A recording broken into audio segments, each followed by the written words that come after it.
Well, hello once again. I'm Hambbage, and I'm glad that you're here with me. Let's play some hardcore vanilla Minecraft, huh? Toehold on Eternity coming right up, and boy, do we have stuff to do today. In our last two episodes, we wandered far to the west and north, and as always is the case, we ended when we found our goal. We got a swamp, and that swamp is going to help us get clay in bulk. But before we do that, we want to finish stashing away all the items that we gathered on our explorations, or a number of them. Some random, some less so. Let's, what can I group that will...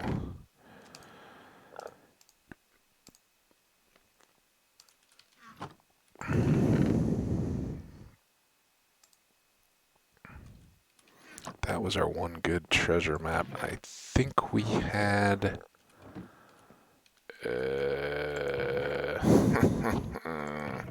Oh, did we just hang up the one treasure map that we had? Maybe. Let's put it here. We don't have time to mess around with that. Let us get the animal box though, because we want to put this hay away. Animals like hay.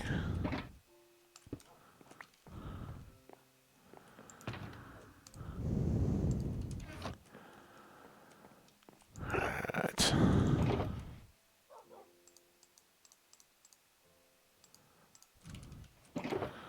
That's an easy one. Got some good stuff here. Boom, boom, boom.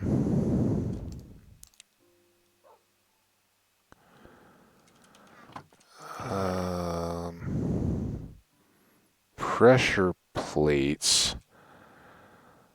Now, how could I... Let's put the carpets up here, any that we end up with randomly.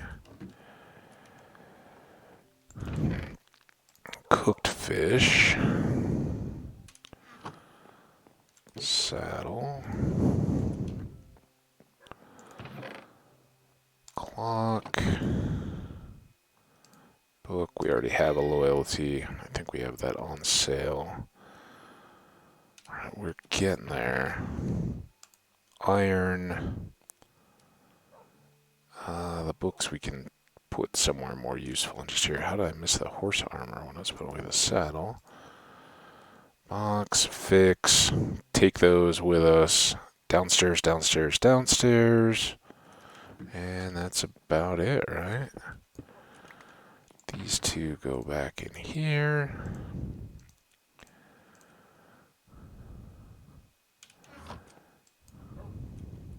Now,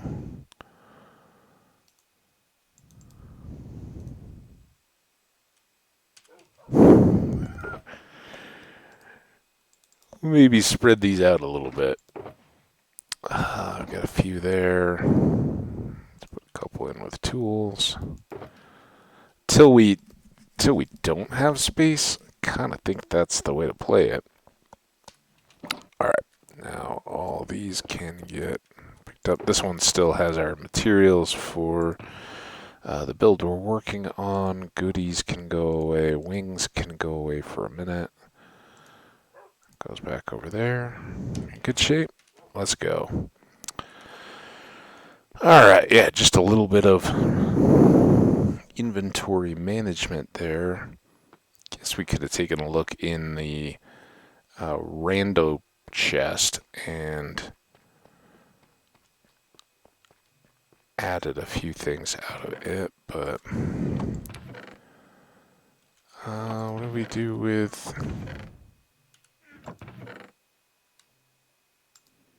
Can't be our only prismatic crystals. I don't know what we do with the rest. Now, didn't we make a lighting chest? Didn't we talk about that? We could do it with like shroom lights. Maybe it was gonna be like down there, but seems like at least for now, sea lanterns could go there. Man, we got a lot of iron. I had forgotten about that at some point. Okay, we have some clay cooking. We got 4 full stacks and a bit extra. It's not going to go far in terms of our building efforts. Did it again. Oh, don't do that. Oh, don't do that.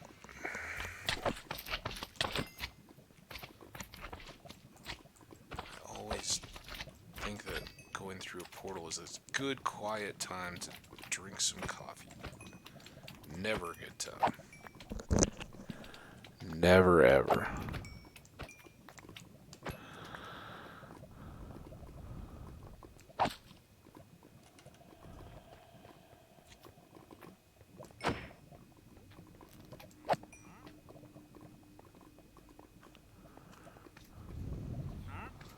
He's still hanging out, though. That guy does awesome. I was worried about him when he first went through. Whoa. Alright, jump. If you're gonna jump.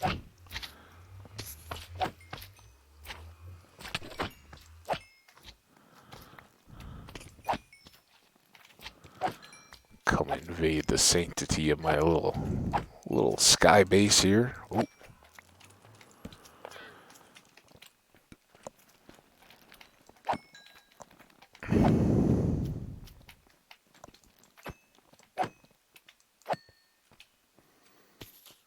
I don't really know that we actually have any reason for these torches. We got that one and that one. To those, I think we're pretty well covered. All right.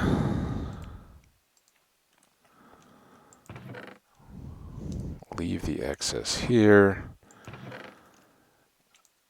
We may revisit all those in just a second here.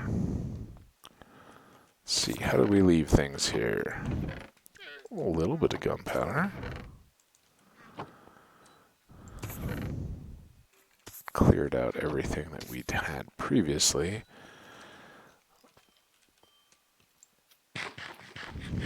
Let's eat. How is he still here? I thought we got all of you guys.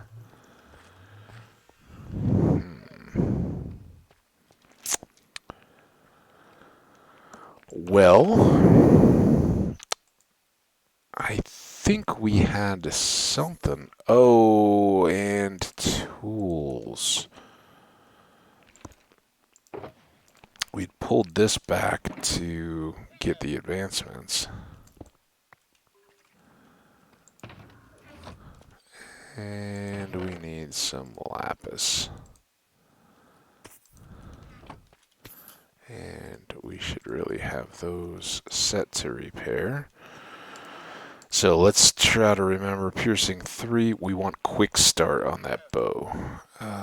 Power 3, so nothing there. And I really don't have much of anything. Let's go ahead and check these again. We could do a power 4, but frankly, we already have. Hey, glad I can open that without you. We already have a piercing 4, so that's going to go on the crossbow along with quick charge, unbreaking, which we may have to buy, and mending.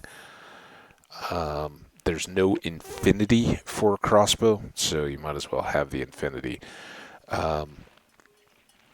So we're pretty well set with that book and everything else we can buy. So quick draw is the one we want there. Power 4, we could take another, but we already have a couple sitting here, and we have two fully built out bows ready to go.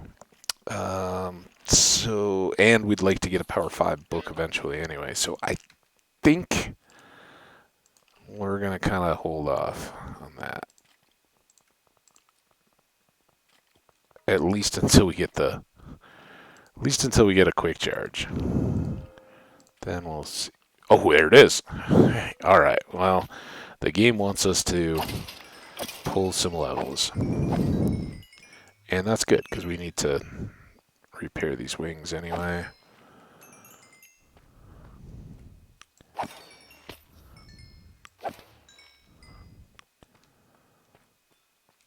Close on the wings now. Go ahead and pull this out. Have it ready. As we learned in one of our past episodes, don't forget boxes up here. Try not to anyway. Alright, creepers. So, what all do we have cooking? I'm gonna have some coffee here. We want to get our clay, finish our build, and let's use this time to kind of think about how tall it's going to be and what all we need for spacing on it. I'm almost inclined to just do single chests to stack things up as easily as possible, and allow for overflow and everything, or at least have multiples coming down into double chests. So what the reason for our build, or what we're trying to set up, is composting, right? I talked about this way back in the slow cooker world, when we were building kind of a historical fortification that might have been, early post-Magellan, but, European Age of Sail type expansion, when people were venturing out to the furthest corners of the world, completely removed from their own society, the equivalent of space travel today. And then they'd leave a garrison effectively. They'd go out to these places, try to establish a trade mission. And this wasn't necessarily the first visit. A lot of times they'd just be sailing and trying to get home again. But very often, you'd have a contingent of ships and soldiers and stuff like that, and they would go claim an area, and maybe on the second voyage, you get these tiny little galleons or equivalent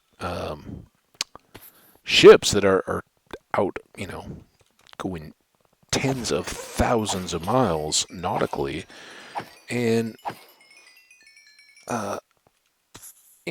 they're cramped with 60 people or so, and 20 of them would, say you go from Europe to a previously untouched South America, 20 of the people would, by compulsion or intention, say, yeah, head on home and come back, and we'll be here when you get here. And, I'm sure that there was some of that. Both groups were looking at the other ones like, you guys are crazy, and we may never see you again. Everybody knew the dangers of sea travel, and, it's kind of, oh man, I didn't switch. I got distracted with my story. I just wasted all that XP.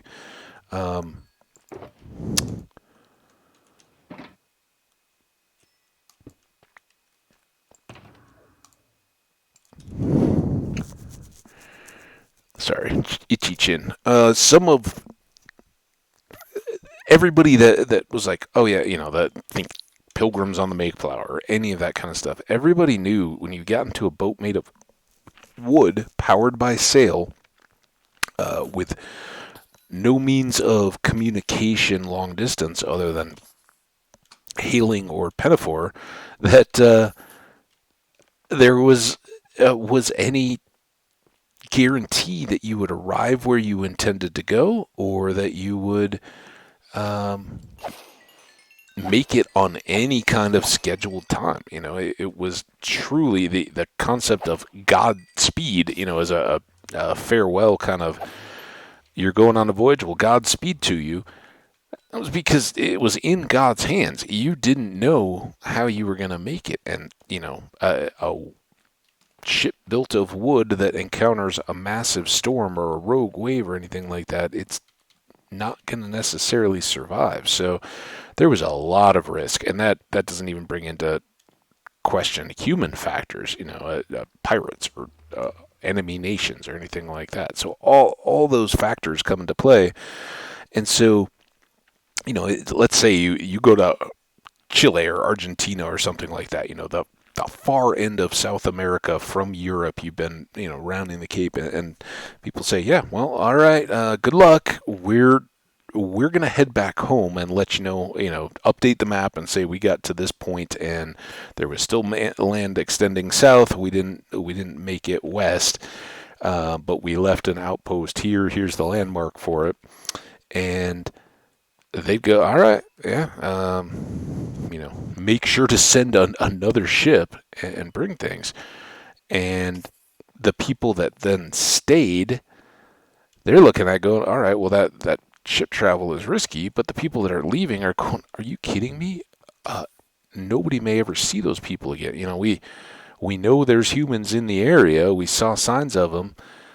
We don't know if they're hostile or not, or how many of them there are. And sure, these guys, we left these guys with a few guns and all that, but they don't know that anybody will ever know where they were. If our ship goes down, all record of them is lost forever. So that was part of the intent of splitting these kinds of expeditions and leaving a group, especially if your goal was territorial acquisition. That the whole idea of the captain stumbling up through the surf to the land and falling on his knees, planting a sword in the beach and saying, I claim this land for king and country or whatever. That's all well and good, but the way that those claims actually get maintained on the far side of the world is to hold them with power. You actually have to be able to resist. Otherwise, your rival country shows up and goes, well, there's nobody there. We didn't know what you were talking about. There was no UN to file those claims with. So, yeah, you claim it, and, you may get your countrymen to fight to back that up. But if you already have a bunch of people there in a settlement and they've made a palisade and all that kind of stuff, and they have water, and your rivals show up after a 6-month sea voyage all scurvied out and beat up, and say, now, then you have a pretty strong case that, yeah, this is our land now. So you guys keep looking, go somewhere else. Yeah. So anyway, that was kind of our setup in World 2. We made a fort, assuming a little Hambbage here got left on the coast somewhere, far from all society, woke up after a long night when the ship had sailed away, and just the realization set in, and then, hey, what am I going to do now? I'm all alone. So that was kind of the context of Minecraft. It's kind of the way I approach this, although this world is taking a much more modern twist. But while I was doing that, I was saying, hey, we've got all these farms and all that, and we were making, for the first time, I was making automated fed composters to process all the seeds that I had built up. And I said, a really cool way to contain this kind of vertical stuff would be to put silos around the field. So in case you didn't know, that's what we're starting on. And I teased hints, the Fisher Price toys, the big red classic barn that a lot of people my age and younger, they were endless toys, right? I think the ones that we played with were probably, I don't know that they went all the way back to my parents' age. I think, probably older sister or friends or siblings or whatever. But, it got got handed down through all of my cousin's age. And I think it just lived at the grandparents, right? And it was like, oh yeah, you come over and all the little people of Fisher Price and the animals and all that went and lived in a big red barn. And having grown up in the Midwest, that was a real deal. You know, when you went on road trips and stuff, you'd look for where's a red barn as opposed to all the other ones. So it was. It's fun to be building one, and I think the quartz will help stylize that a little bit more. Now, traditionally, a red barn is made of wood, right? That's kind of the deal. Silos, however, as far as I know, and I don't think I really got into this, but I think that's pretty historically accurate. I think before the modern age of, I think they're aluminum now. But now you see them, they're all kind of a navy blue, shorter, fatter versions of what there used to be. Um, but the traditional ones through the first half of the 20th century, I think, were taller, more slender and vertical cylinders, and they were usually brick or stone, I want to say. And that was in part because you're trying to dry and keep dry grain, and you don't want any introduction of rot. Well, if you have a wood interior wall or anything like that, that can, when you build houses and things like that, even today, if you have particle board or anything like that, you put plastic or water barrier, vapor barriers around it to keep moisture from seeping into that wood over time and rotting it out. You want it to stay as absolutely as dry as possible. Same thing goes for silos or grain storage and drying. You want that to be completely free of moisture. So that, and pests and everything else. That a rat can't chew through stone, or at least can't nearly as quickly as it could through a piece of wood. So all that goes into play, and that's kind of what we're trying to replicate with the brick. I think we'll put a big barn next to that, and I will do my best to make a traditional style barn. And there, we'll probably use wood or a combination of wood and stone or wood and brick to somewhat accurately reflect big old barns. And this one is kind of more a Midwest. A lot of times I go with kind of a Southwestern style where it's low slung, wide, kind of the horse ranch type barn. But this is more your Wisconsin dairy farm barn. Is what I'm thinking. So the barn part, long term. We haven't gotten animals yet. I'm not too worried about it. But the silos is what we're doing right now. And again, that's because our seeds are beginning to overwhelm our chest capacity at the ends of our fields. And that leads to another project, which I won't go into a lot of detail in this one, but I had also kind of talked about around the same time in the slow cooker world. And that's where the bone meal would come into play. And the nice thing about bone meal and bone block is, like quartz or coal or anything else, they have compactable storage. I don't know exactly. Here, we can kind of demo it while we're waiting.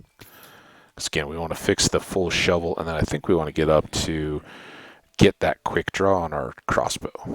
I'm looking for a crafting table here. So we got bones, right? If you make enough bone meal, you can put it into a bone block, so like coal or anything else. If you compost seeds, you get bone meal. And that's what we're going to be doing inside our silos. We're going to make a vertical flow where we'll load into chests at the top seeds, from our beets and our wheat, and they'll flow down through hoppers and composters to come out as bone meal at the bottom. And then we can mash all that bone meal together. We'll have it for tree farming or anything else that we need bone meal for, flowers and anything else that we want. But by and large, we'll just throw that into blocks, and we'll have bone blocks for projects. And if you need to, it's just bone meal and back. We can't go to true bone. So, but bones, I think, can also. Maybe we have to break those down into bone meal to then make bone blocks. But the storage of all of them can go together. And well, I don't typically use bone block for a lot of my building. Just put that there. At some point we'll clean it up.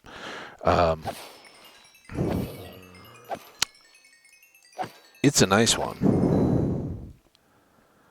And when it's thematic, like that's a 25-cent word. When it's thematically appropriate, I like to use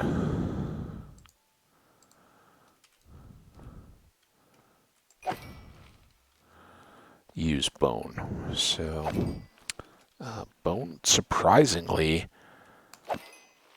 useful as in really in past times, very much not frowned upon these days, but used to be used as a building material. Now, you have to have creatures large enough to have solid bones to be used, and in even relatively current times, that has largely been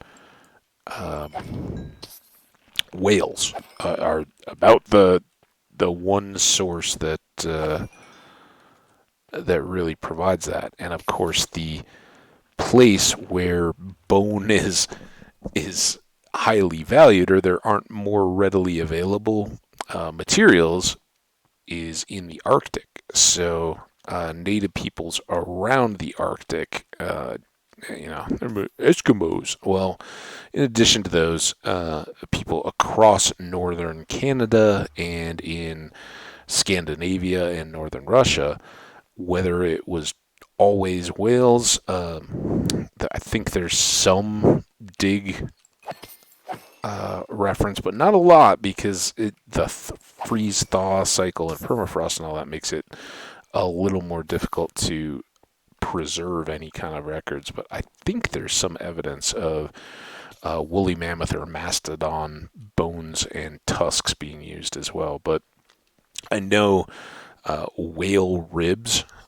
would often be used as supports, because as fun as it is to think, oh yeah, Eskimos live in igloos, that's what they do. Well, yeah, but they also used a lot of hides over supports, and the real limitation of living more in a tent type situation was the lack of supports, struts to hang those skins over. And when you've got a couple pieces of whale rib, you can kind of increase your mobility quite a bit. Because I've slept in snow caves. I've never slept in an igloo. I had the old plastic snow brick maker when I was a kid. You guys all know what I'm talking about? Look kind of like an oblong lunchbox, open at one end, made out of cheap, thin plastic, and you kind of scoop snow up into it, pack it a little bit, and then turn it over and plop it down, and you get this kind of brick, oblong brick, not a square brick, but kind of shape. And then you could build forts out of it. Well, from a very young age, our snow forts were basically excavations, either tunnels through big, snow plow made snowbanks, or piles of snow to build up walls and stuff like that. We didn't really get into the whole brick wall thing, because usually they all of the structures ended up suffering in some epic snowball battle. And somebody would jump on the top of one and fall through, cold giggles and laughs until it got icy or pokey or something, and then always on the brink of fun, fun, fun, fun tears. Fun, fun, fun, fun tears. But I think by and large it was usually fun. But man, whitewashes, they're no fun when you're a little kid, especially when you have older siblings and neighbors and all that kind of stuff around. I got my share, and younger kids got theirs from me. It just goes. Sledding, same deal. Sledding, harmless, fun little activity, right? No way, man. There were so many just wrecks in sleds when I was a kid. We lived in a kind of hilly area, and I mean, back then, skiing and snowboarding wasn't a helmet type activity. There was safety gear. What are you talking about? Nobody, like, you're skiing. What are you gonna do? I definitely endured some hospital time from a ski accident when I was a little kid, and lots of other people. When I was a very young kid at a local ski area, a ski racer girl died because one of the slalom gates. It was, I think, just when those plastic slalom gate things that they have now, those used to be bamboo poles. That was the material that they used. And when they first, nowadays they're all breakaway, right? As a skier goes by, you clip the gate and it flops downhill because it's on like a spring, a weeble wobble kind of base, right? You clip it, it flops all the way to the ground, and then it slowly comes back up again. Well, that was a new technology. It was supposed to be safe, and as I understand it, and again, I was a little kid. I mean, for all I know, this could be urban legend, but sadly, I'm fairly certain it was not. That a ski racing woman or girl or something, when I was that young, everybody was an adult. But there was a woman ski racer and was either following too quickly or somehow by freak chance, the bamboo pole that was on those little spring things and springing back up came up towards her and got her right through the goggle. I don't want to get too graphic, but it was bad news, and all those kind of things kind of came together about the same time, along with just the technology that between lawsuits and everything else. By the time I was a young adult, everybody wore helmets. Just like.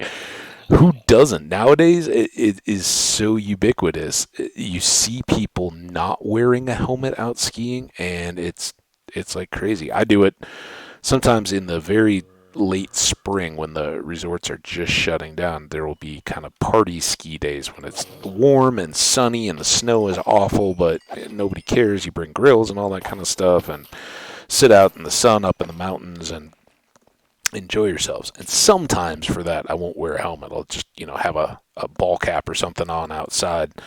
And, oh yeah, let's go take a run and just, go do it. You're not doing anything extreme. You're just cruising with your friends and kind of stretching the legs a little bit, so to speak. Well, sometimes for those, it just, you keep wearing a cap and sunglasses and all that. And it feels so, all of a sudden you're like, wait, hold on, I need to be very careful here. So it's a good thing. That's one of many ways that people have moved along. Same thing goes with river rafting. You used to be a rare exception when you would see somebody wearing a helmet. And in fact,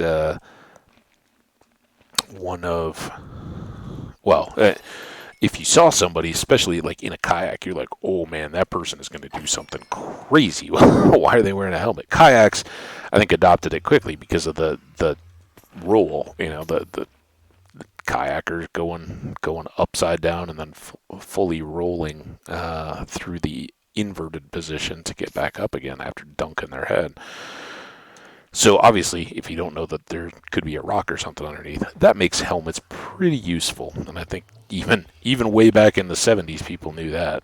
But on the rafting trips and stuff like that, people wouldn't wear them. It was just, hey, this is a fun outdoor type activity. Nobody thought twice. And I remember some of my adult friends, I didn't know them long, but their father was he's a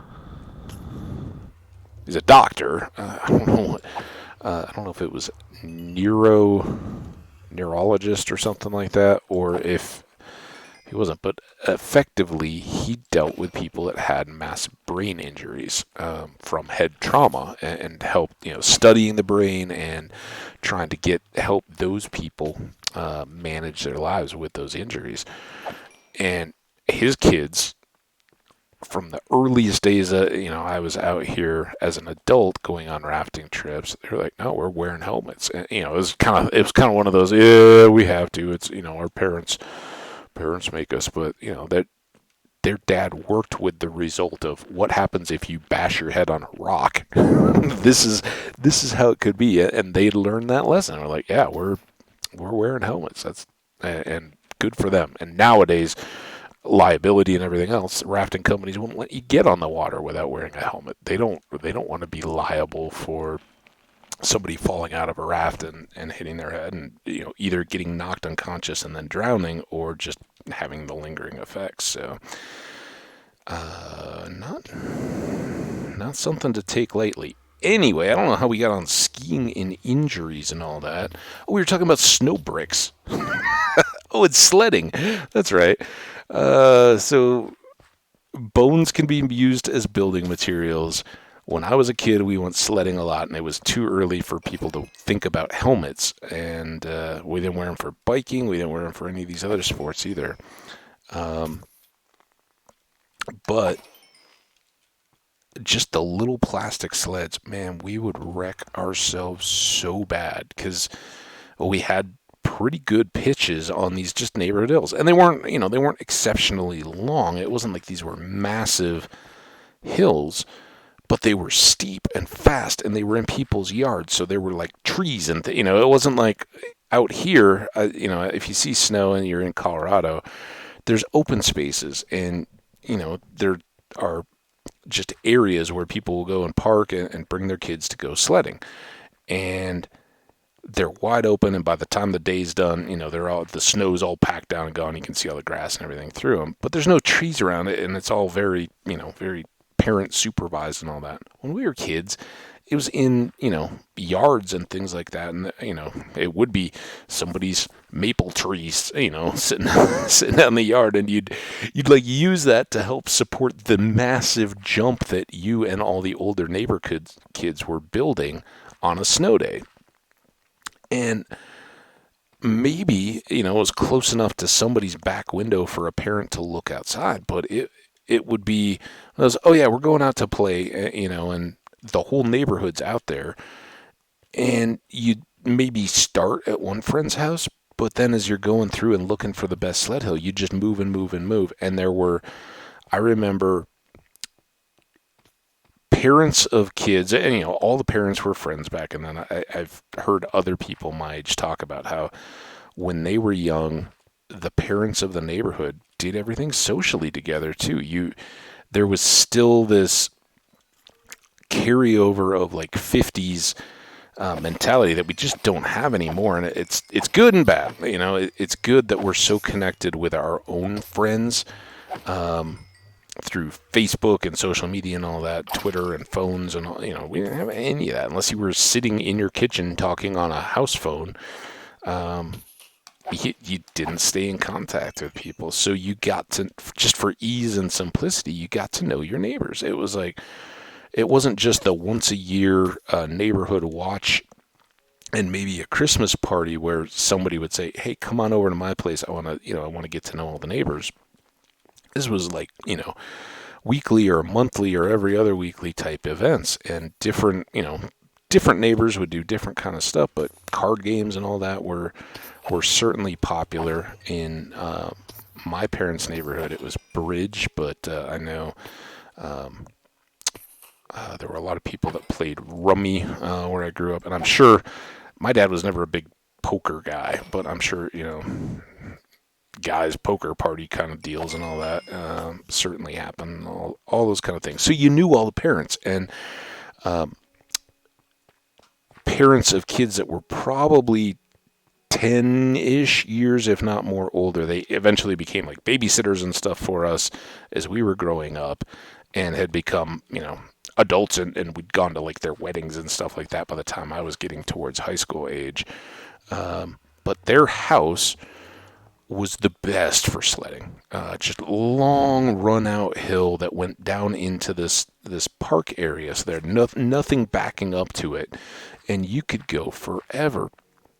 And well past the age when their kids were playing with us, it would still be like, oh yeah, we'd get together with friends and we'd be like, hey, and you kind of like go up and knock on the door of the parents of those kids and be like, hey, can we sled on your hill and on a big snow day? And sure, of course. And, who knows if they were then calling everybody, like, by the way, I know where your kids are, they're here, or anything like that. It was just like, hey, we're up here, and we'd sled for hours and hours. But inevitably, you'd make a massive jump, then you had to test it, right? And like, all right, let's go. And these would be like 3-4 feet of lip just launching, and hopefully you were smart enough to end up with a run out, but more often than not we just make them at the bottom of the hill so you get the max speed, and then you just land perfectly flat ground, and your tailbone would take the full brunt. And I can't count the number of like bit tongues was the worst, and who knows how many concussions we all had from this. Minor ones, not like we were blowing up our heads or anything, but like just that landing impact, and it would always make you bite your tongue, because you'd go up and you're screaming, and then immediately boom, and your chin goes onto your chest, and the top of your head comes down on that. I'm sure your brain gets rattled around a little bit and all that. We loved it though. It couldn't have kept us away.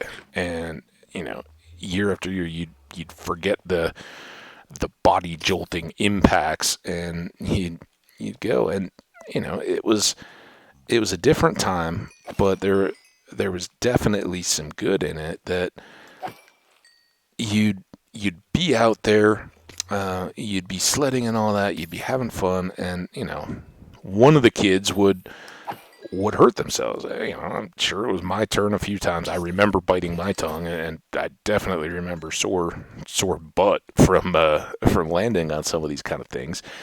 But it wasn't, I wasn't a wussy kid or anything like that. I was right in there in the mix. But for anybody, you'd get blown up, you'd get hurt a little bit, and the kids would kind of come to a consensus, like, is this parent level hurt or is it not? And, if you just bit your tongue, but it didn't freak everybody else out, they'd kind of sit you down and calm you down and be like, all right, spit the blood. You'd get over it. And they kind of remind you, like, look, if you go running inside and, I got hurt, they're gonna come and tell us we can't do this. They're gonna make us knock down the jump, and we can't do it anymore. But if you just chill there, sit until you make sure you're all right. And sure enough, most of the time, not all the time, sometimes you'd be really hurt, but most of the time you sit there for a few seconds and you'd get over it. The shock would go away. You'd be like, all right, yeah, I don't feel so bad anymore, and hey, we're good to go. So I think now, for all the good and all the safety, so many of those types of activities are supervised now, and that's good. That there's a lot of bad stuff that could come, and of course we ran the risk of having some bad outcomes. But we got lucky, or for whatever reason, we made it through. And we learned a lot of that. We learned to look out for one another, and we learned that not everything has to get checked. Sometimes you don't just go running straight home. You just sit and it hurts right now, but it's going to get better, especially if you're sitting in a snowbank. You won't feel it for too long. It'll get numb. So I don't know. Maybe that's just the years going by for me, but I do think there's some advantage to not always having an adult there, to learning. Yeah, I can get over this, or hey, something bad did happen, but no one's watching at the window and ready to rush outside, or more standing right over your shoulder, watching every sled run. And the moment somebody lands hard, running over to put their arm around them. Oh yeah, that's the self-reliance bit that is so important, right? It makes you confident. It makes you decide, yeah, I can get through this. So bone can be used to build. That's the moral of all this story. I just like remembering all that stuff. I haven't thought about sleds. Here it is, September, and I'm thinking about sledding. Can you tell it's getting close to autumn?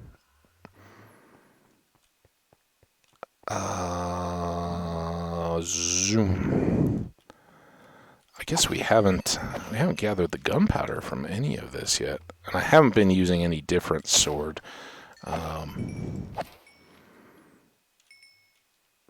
These are good enough to endure, particularly with the netherite on them.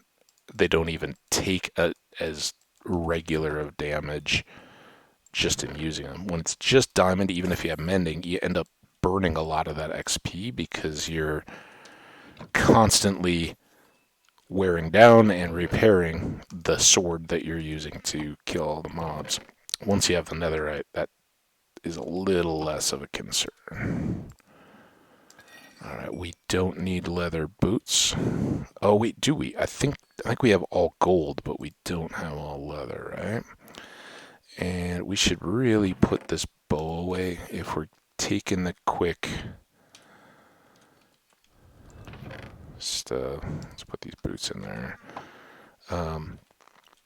If we're taking the quick charge on the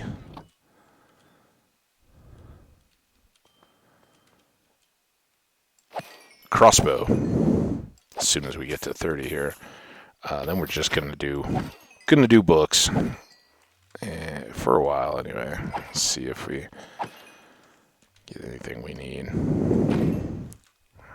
I kind of got booted. All right, let's do a paper, or I should say sugar cane. This will be a little bit loud, but do it in memory of the compressor truck that was outside in the last episode. I did go out following that episode and look, and it was gone. Whatever they'd been doing, they wrapped it up and we're out of here. I suspect carpet. Oh, that was a rare. Oops. I kind of think carpet cleaners.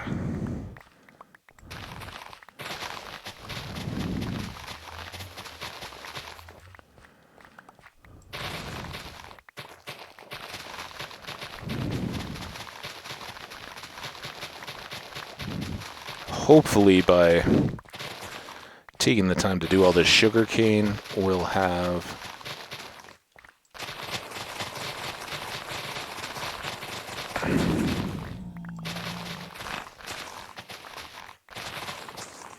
enough creepers built up to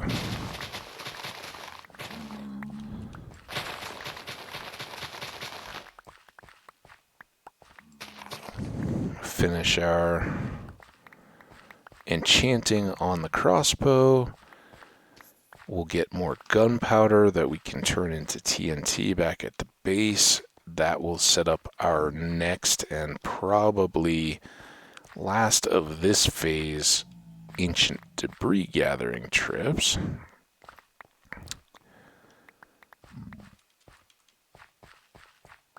And then we can start looking at the remaining 3 of our tasks at hand outside of our compost. That's just kind of a side project. But the next three big items on the to-do list are the Wither fight, the Guardian Temple with an asterisk, and respawning the dragon and going for more shulkers. And I think of those three, the two most likely for immediate work are going to be the respawning the dragon. Oh, and a raid too. How do we have? Maybe I wasn't including the guardian yet at all. I think a raid is definitely one of those big ones, and that could come up. Wither fight is very possible, but I'd kind of like to have a backup totem. I'm not terribly worried about it, but even if we were to munch the god apple and just go fight him straight up, I'd like to have the totem as a backdrop to that. Just, hey, I like rolling the dice, but I'd rather roll the dice with the it really went bad ultimate payback being we popped a totem, then we lost the whole world. We'll see. Don't have to make any decisions yet. The other factor is I think respawning the dragon would be really good to help us potentially get another elytra in the end. As we've seen just on this journey, and as we fly back, got an effective range of about 5,000 out and back. You know, if we do no searching around, anything like that, before our single elytra is worn out, if we can have a pair at least, we can go twice all that. Man, we are still not quite done, are we? Close, though. So yeah, I think another dragon with another raid. I'm sorry, with another city run as a next big project after the netherite, and then a raid shortly after that, maybe, to try to get totems. Unless we discover one out flying around, and happen to go over a dark forest like we did in the last world, where we just flew over the top of a woodland mansion. There it was. We could trade for all that, though. How are we doing on time here? 52 minutes. Come on, man. Let us get all this done. I need more creepers.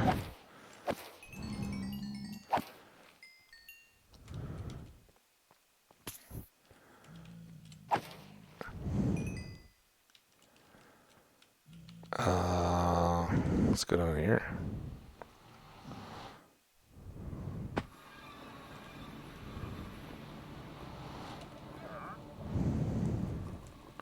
Speaking of respawning dragons, we need tiers. We could do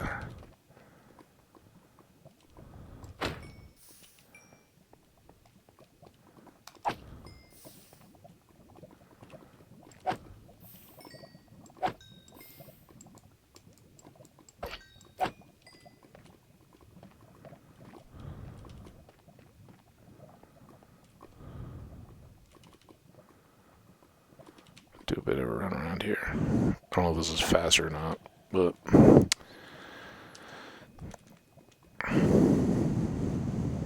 try. We just have to remember we have to go back to put on that enchantment. All of this was a big mess from the last creeper, or ghast, not creeper. Same effect though, right?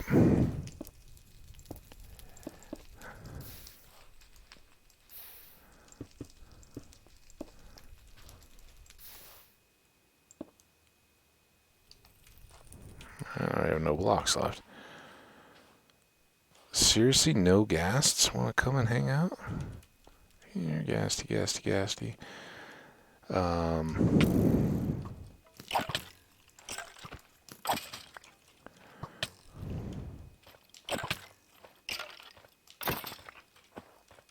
See you down there, Enderman, wanting to come and get payback for all your friends. No ghasts. Weird. Oh, we do not have gold. Just need to be aware of piglins. That didn't work out quite as well as I'd hoped, but we are close now, so let's go back. Really trying to be aware of the time and not go too far over, but I would very much like to get the last of that crossbow enchanting done. Oh, here's one. Don't you go stand right next to him now, dude.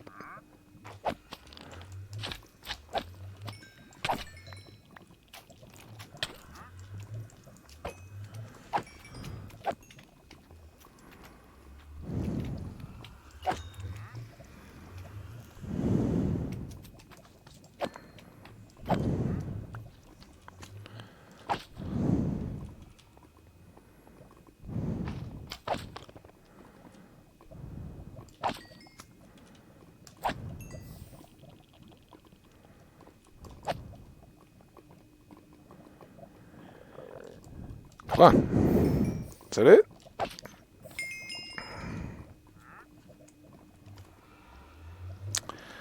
Quick, quick, quick.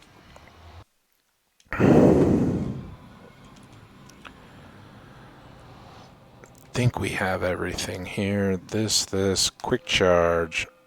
And we got him breaking. Perfect. Piercing. This might let us even have enough levels to get it done.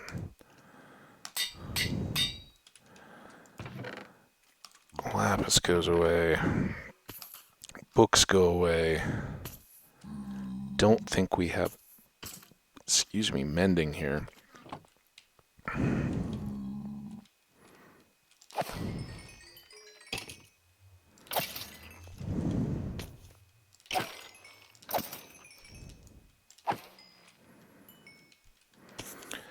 Alright, quick. I know we're probably over now. Grab all this junk. Bow piece. All of that. Oh.